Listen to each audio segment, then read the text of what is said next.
Bienvenue si vous nous rejoignez pour la deuxième partie de cette édition avec un entretien exclusif. Il est le lauréat 2013 du prix de Jérusalem. Le grand écrivain espagnol Antonio Muñoz Molina est venu récupérer sa récompense en Israël. Et ce malgré les appels au boycott lancés par de nombreux intellectuels de gauche espagnols. Carlos Gurevich est allé à sa rencontre. Nous nous trouvons avec Antonio Muñoz Molina, lauréat du prix de Jérusalem, face aux murailles de la vieille ville. Quelle est la signification pour vous d'un tel prix ? C'est très émouvant. C'est un prix qui a une valeur significative devant un public nombreux. C'est un prix qu'a déjà reçu Borges, ce qui me donne l'impression d'appartenir au cercle des grands écrivains. Peut-être se sont-ils plantés. Plus sérieusement, ça me touche énormément car je ressens beaucoup d'empathie à l'égard de ce pays, Israël. Ce prix me procure une grande satisfaction. Dans vos livres, vous avez la particularité de mélanger les petites histoires aux grandes histoires, comme dans la littérature israélienne. Trouvez-vous des points communs avec cette dernière ? La littérature israélienne est en adéquation avec sa société et les sujets qui la touchent. Cette littérature se renouvelle de façon étonnante, parfois tragique. Elle raconte ses propres histoires et se consacre à des sujets profonds, concrets, et ne s'attache pas à traiter le symbole. Les choses universelles s'étudient de toute façon dans le détail. À l'instar de la littérature israélienne, mes écrits s'inspirent de faits sociaux qui ont un impact sur notre quotidien. Il faut avoir ce regard du détail sur le particulier. Les choses n'arrivent pas par hasard, elles arrivent toujours à quelqu'un pour une bonne raison.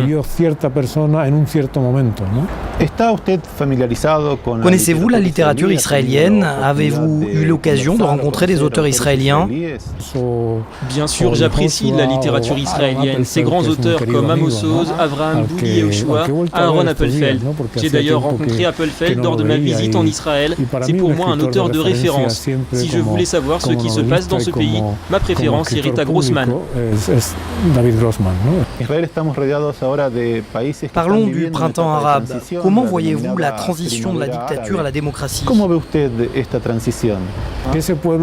Je me rappelle il y a 2 ans des premières manifestations de protestation place Tahrir au Caire. Je voyais ces images en direct et j'avais l'impression que ces gens vivaient la même chose que ce que nous avons vécu en Espagne dans les années 70. Nous méritions un meilleur sort que ce que notre dictature nous imposait. Les gens veulent un changement, ils veulent connaître la liberté. Ces gens sont comme je l'ai été en 1973-74 au moment de la disparition de Franco. J'avais beau être européen, je n'étais pas libre. Dans le monde arabe, les gens souhaitaient du changement et de la liberté. Mais à mon grand regret, ce n'est pas tout à fait ce qui est en train de se passer. Regardez la situation en Égypte, en Tunisie, sans parler de la Syrie. Et pourtant, ce sont des gens comme vous et moi qui veulent connaître la liberté.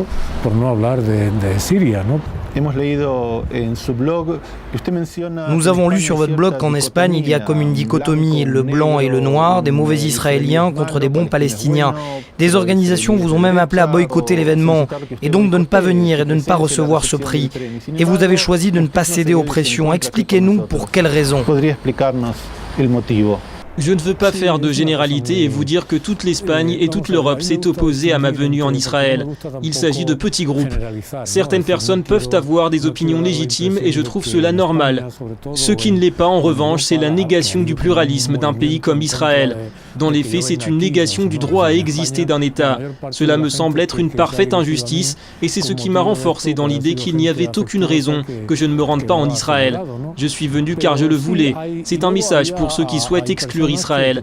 Je ne dois donner d'explication à personne. Mais d'un autre côté, je garde à l'esprit de vouloir expliquer aux gens la complexité de ce pays.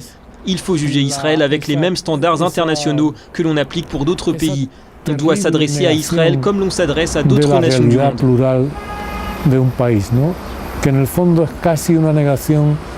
Tout pays est confronté à des stéréotypes. Comme en Israël, il peut y avoir des préjugés sur l'Espagne. Il y a beaucoup de critiques formulées contre Israël en Europe. Je peux le comprendre, mais ce n'est pas tout.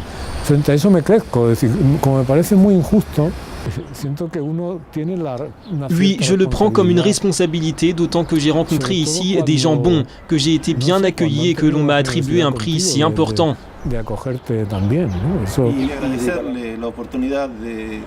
Muñoz Molina, je vous remercie. Et c'est la fin de cette édition. Merci à vous de l'avoir suivi. L'information continue sur ISAN TV. Passez une très belle soirée.